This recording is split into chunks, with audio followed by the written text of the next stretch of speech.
Ecclésiastique, chapitre 32. Si des gens t'ont choisi pour présider un grand repas, ne te mets pas au-dessus des autres. Conduis-toi avec les invités, comme l'un d'eux. Accueille-les, puis va t'asseoir. Quand tu as fini de t'occuper d'eux, va à ta place. Réjouis-toi de les voir satisfaits. Accepte la couronne, qui récompense une excellente organisation. Si tu es le plus âgé, prends la parole, car tu dois le faire. Mais dis exactement ce que tu connais. N'empêche pas la musique. Ne fais pas de discours. Quand les invités écoutent la musique, ce n'est pas le moment de montrer ta sagesse. Un concert au milieu d'un grand repas est comme une pierre précieuse sur une bague d'or. Un air de musique accompagnant un bon vin est comme un sceau d'émeraude sur une monture en or. Si tu es le plus jeune, parle seulement quand c'est nécessaire. Fais-le 2 fois si on t'interroge, mais pas plus. Parle de façon brève. Dis beaucoup de choses en peu de mots. Montre que tu es au courant, mais aussi que tu sais te taire.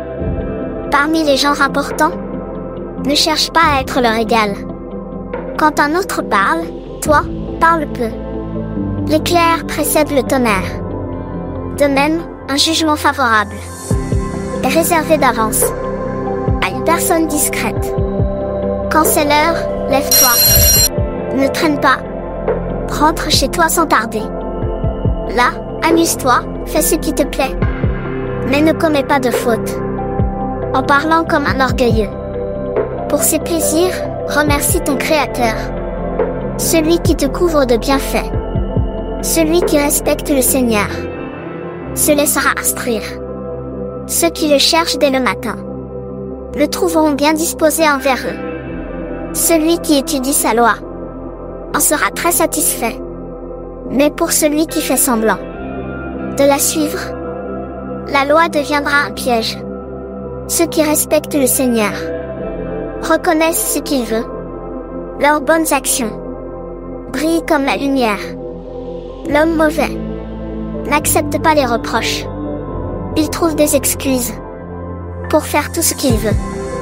L'homme de bon sens n'oublie jamais de réfléchir. Mais l'étranger et l'orgueilleux ne respectent rien.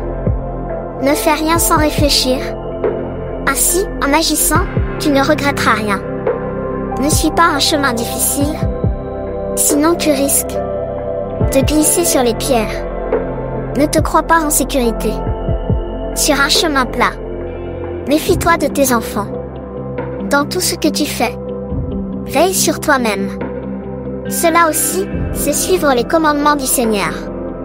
Celui qui met sa confiance dans la loi obéit aux commandements. Celui qui met sa confiance dans le Seigneur, on ne lui fera aucun mal.